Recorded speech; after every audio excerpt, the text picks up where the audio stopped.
Bully? Bully? Bully, what are you... How? What? How? Ben? What? Dad? Ben, you're in the dumpster. Dad! What are you doing in the dumpster? What? Do you recognize That's this? one thing, Ben, to be... Do you recognize this? That's bully. That's it's bully. One thing to be unemployed. Yeah, that's bully. Oh, what you're geez. doing in the... Yeah, you... Oh, did I, I didn't throw it out. You know what? I had Grace was in here last week, and I told her whatever's in the linen closet, we never use it. Grace knows bully. Just toss it. Grace knows bully. Well, I told her that whatever she... You told her to throw out bully. I'd never said the word bully. I said the linen closet is unusable because it's so packed full of junk. How could you... I mean, you know Bully is my favorite stuffed animal. It has been since I was 2. How do you let this happen? Well, let me ask you something, Ben. When was the last time you spent any time with Bully? If it's your favorite stuffed animal. Oh, that's none of your business. How much time I spend with Bully. Okay, Ben, I don't have time to discuss this now. Clean yourself off. Well, you better think twice next time about this, Dad, because this isn't good. You know, this isn't good. I've got to tell you, I'm a little embarrassed sitting here talking to a guy in the dumpster. Can we continue this conversation later? Well, I guess I just expect an apology, Dad, because, you know, it just shows, I guess, a lack of consideration for my should stuff. I apologize for trying to create an environment in which 2 adults can live? Oh, what are you trying to say, that because I have a stuffed animal, I'm not adult? I think you said it eloquently. No, all I'm saying is that we need the use of that closet, Ben. I have human friends, too. Well, do you keep them in the linen closet? Would you throw them out? Touché, my young son.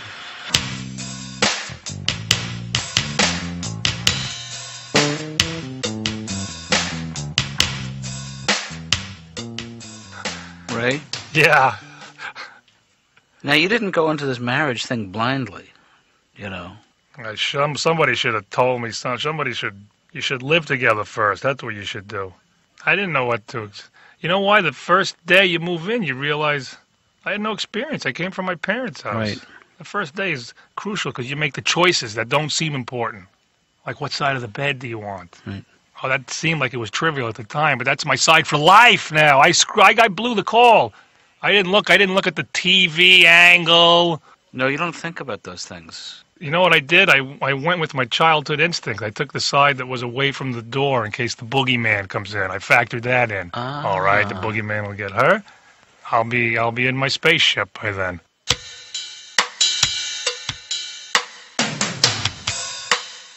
Yeah, well, I found out all the roles that I was going to play right after I got married. You know, you think you know them all. You think, it's take out the garbage and mow the lawn. Those are the traditional roles. Right after I got married, I found out that in the middle of the night, I was now the automatic noise checker-outer. Every little thing. What was that? No, it's nothing. No, check it out! Check it out! What do you mean, nothing? That could be a burglar with a gun. So, be careful. Go. Watch out. Put your slippers on. You might have to run.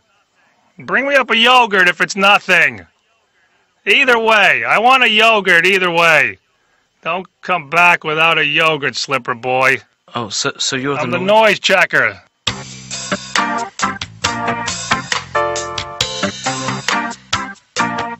Second place swim trophy. Third place swim trophy. My runner-up swim trophy. My other trophy. Hey, Ben, what's going on here? What are you doing? Putting labels on all my stuff, Dad. Why are you doing that? Well, the red labels will inform you that you are not to touch or remove these objects from my room. And I get it. This is all about... That's right. And the yellow labels are that you can take them out of the room, but you can't remove them from the house. And the green labels mean you can take them out of the house, but you can't give them away. You have to bring them back. I get the idea, Ben. Do you think this is necessary? Well, obviously it is because of what happened this morning. You don't think that this is something we can just talk about and then act like responsible adults? The beige labels, Dad, mean that... Where'd you get beige labels? I don't own these items. I'm borrowing them from somebody else. Therefore, if you take them out, then you have somebody else to deal with, not me, because they're somebody else's. What is it you're saying here, Ben? Well, maybe it's not just about Bully, Dad. Yeah. Maybe by you throwing out Bully, you're giving me a signal that maybe I'm next. Maybe you throw me out. Maybe I leave. Ben, have I ever put any pressure on you to leave this house, to move out, to live the life of a young adult? Have I ever suggested that I could use this as my office and maybe a little, like an upright piano? Have I ever in a zillion years suggested to you that your presence in my life is anything but rewarding? So don't go reading stuff into this. So you don't want me out? I don't want you out, Ben. I mean, at some point, you will spread wings and fly. Right. You know, you will want to be out on your own someday, and you'll know when that day is. I'm gonna fly. I'll fly it. You know I will. I noticed you put a red label on your labels. Remind me, what does that mean?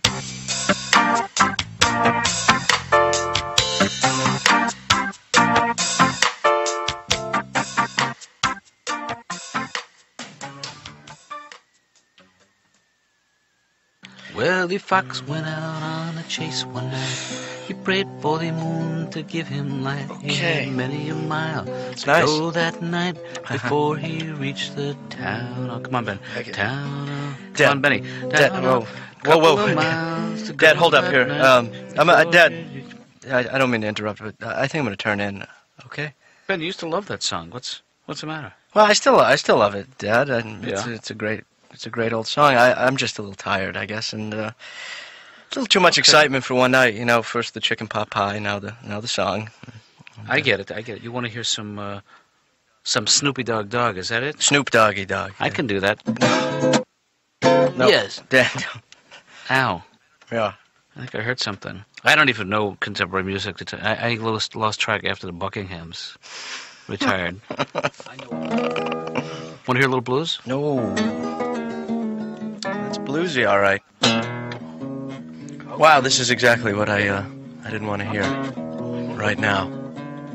Yeah. You sure know what you're doing on that. You're picking fine blues. You know, your mother and I used to listen to the blues all the time when we were in school. That's a great story, Dad. What, Doodle-dum-bum-bum-bum. Hey, you know, Dad, as opposed to playing to me every night, you're good. Maybe you should go to I know a couple places that have open mic nights. You sign up and you play in front of an audience, and that. Well, I'm not in that league. These guys are guys who do nothing but play the guitar, and this for me is just a hobby. No. But what would I sing? Do you need to sing original songs? Because I haven't written a song in 20 years. It's all folk. It's all folk music? It's all folk. It's all. No, do you think I'm that good that I could get up there and keep an audience captivated? No. On the edge of their seat? I mean, I think you're capable enough to make an impression on people. Ben, thank you for your support. Oh. Yeah. Jimmy crack corn and I don't care. Oh, don't. Jimmy crack corn and I don't care. Remember what you used to think it was called, Jimmy crack corn? Yes, I do. Yeah. When you were little? Yeah. Immy Ack-on. Remember that? Immy Ack. Ben, where are you going? I'm gonna go to the bathroom. I'm a little bloated. This next song, ladies and gentlemen, is about suffering. God knows that's something we've all done a little bit of, and I'm going to tell you about it tonight. I've been hurt so many times, folks. Four times.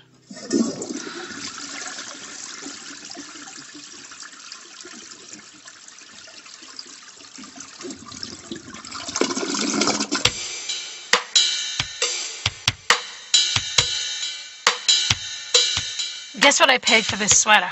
No, Just take a guess. Just take a guess. A wild guess. I don't want to. Okay, $5. $5? What's wrong with you? How could you even... First of all, did you look at what it's made of? It's made of lamb's wool, for God's sakes. Here, read this. Plus sizes unlimited. I'll smack you.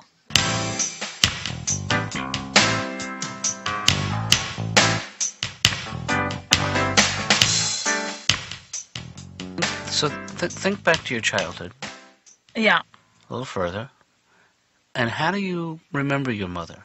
At the sink, rinsing things out constantly. Mm-hmm. She'd be at the sink saying things like, "Dear God, give me the strength to wash these brassieres." Things like that. she was very depressed. But the only way you would cheer her up is you tell her you were going to a wake. Oh, she'd say, "Oh, yeah, who died?"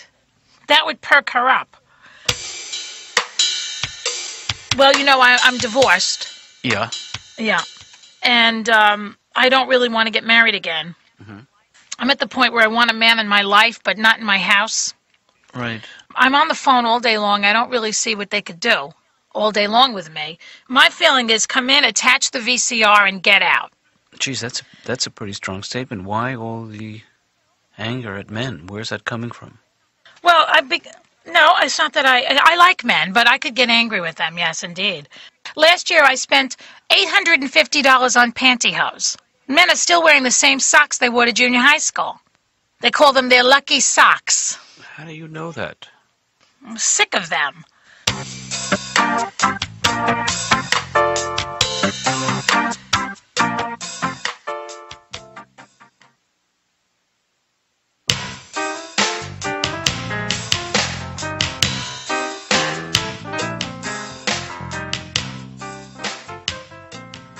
Folk music, Yeah.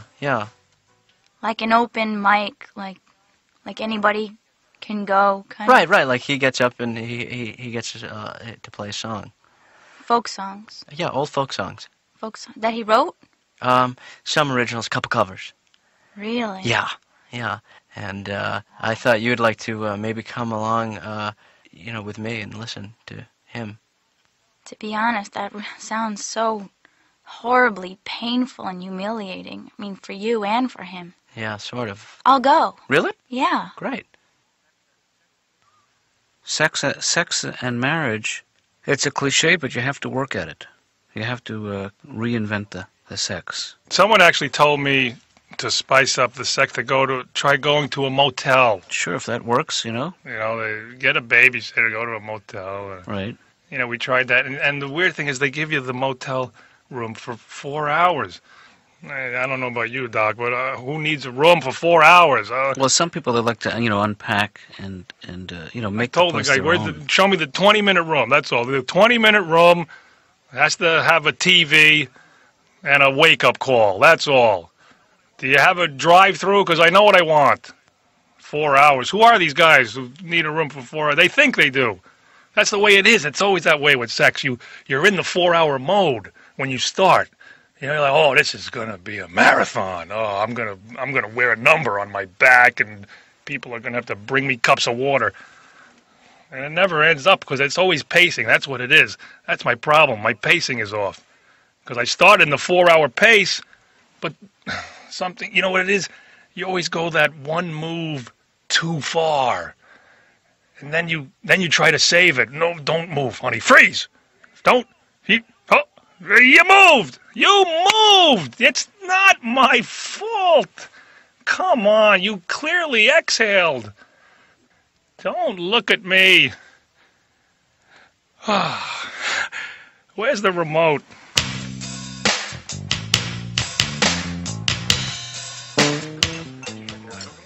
So, hey, let me ask you a question. This is pretty good. We're sitting together at a table, and we both ordered the same drink. Mm-hmm. This is kind of. Does this in any way resemble to you like a date? No. No. No. No. What would make it more like a date to you? If you were a different guy, I guess. Huh.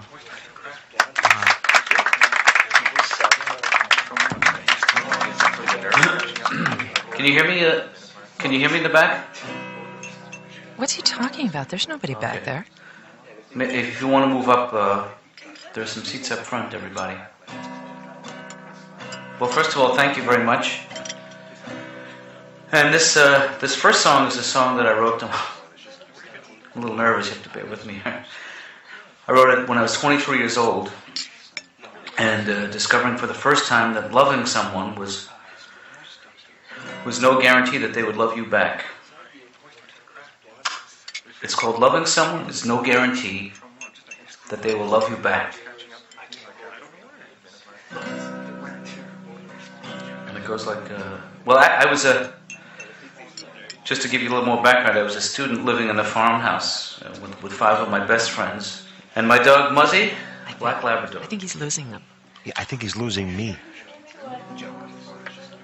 Anyway, I wrote this song in 1970. I was a young man of 23, and now, much to my amazement, I have a son that age. In fact, he's here tonight. Ben, why don't you stand up and and take a bow? No, that's fine. My son, ladies and gentlemen, Benjamin Daniel Katz. Thanks. Please let him know, folks. Thank you, Dad. Give it up one time for Benny. That's enough, Dad. I'm going to sit back down now, Dad. Thanks. Hey, Ben, Yeah. remember that song I used to sing for you when you were little? No. No, I don't. Let me refresh your memory. I actually wrote this song for you. A boy, a bike, a heart so full, a mom and a dad and a little stuffed bull. Oh God, what have I done? Ben? Dad. Will you forgive me, please? Yes. Yeah. Right away. You're forgiven. Is there some way I can make it up to you? Show's up there, folks. Show's on the stage.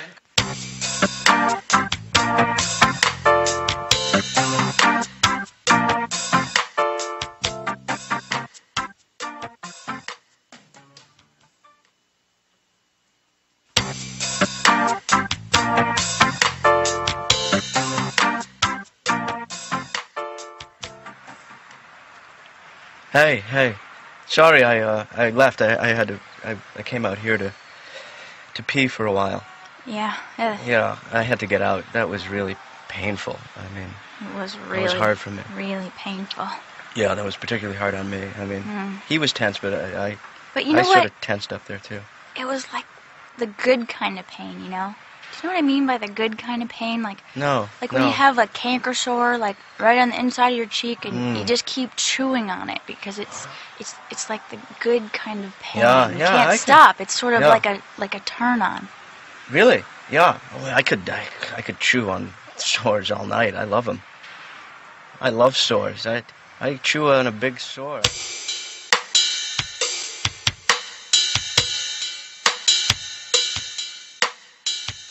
How is your appetite? My appetite is too good. I just want to eat everything. And you're afraid if you eat too much, you'll put on weight? Is it your big... No, I'm afraid if I eat too much, I'll get thinner. What's wrong with you? I mean, really, what kind of a doctor asks a stupid question like that?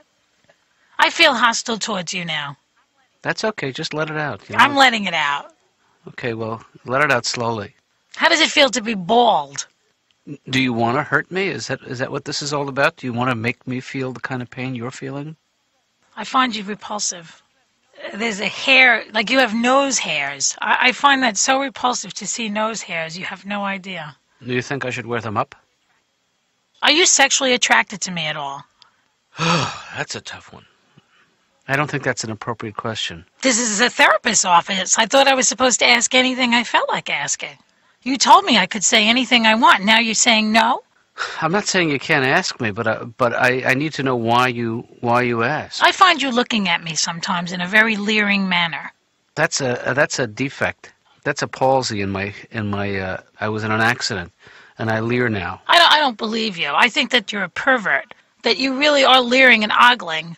You know, especially at my humongous breasts. I didn't, to tell you the truth, didn't even notice the size of them and the shape of them. Now I feel even worse. No, I'm saying I never really took in the fullness of your breasts. That's all, the weight of them. Really?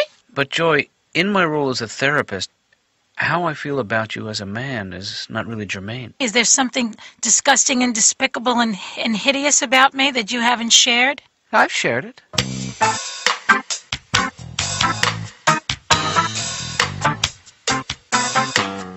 It feels a little claustrophobic in your house now with the twins and your daughter. This is horrible, but I actually make little excuses now just to get out of my house. I'll do anything. Anybody need anything? Anything at all? Anything from the Motor Vehicle Bureau? Maybe? I'll do it. Can I register anything? I'm the guy. It's on my way. I was going that way. I'm just going out to apply for jury duty. That's all. Please, let me out of the house. So you're saying it's hard to get any work done at home? My 3-year-old runs the house. The hardest thing, I can't even make a phone call. Every business call I try in my house, I screw up. Mm-hmm. The 15th is fine with me. I just need to know, where do you think you're going with that cookie? Put the cookie down. Not you. Sorry. Didn't mean to scare you. Oh, I didn't know you were eating a cookie.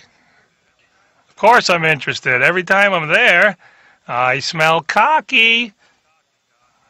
It's the cocky, Doc. Yeah. That's what it is. Sure. I have the twin towers of poop in my house right now. Whoops, you know what the music means. Our time is up.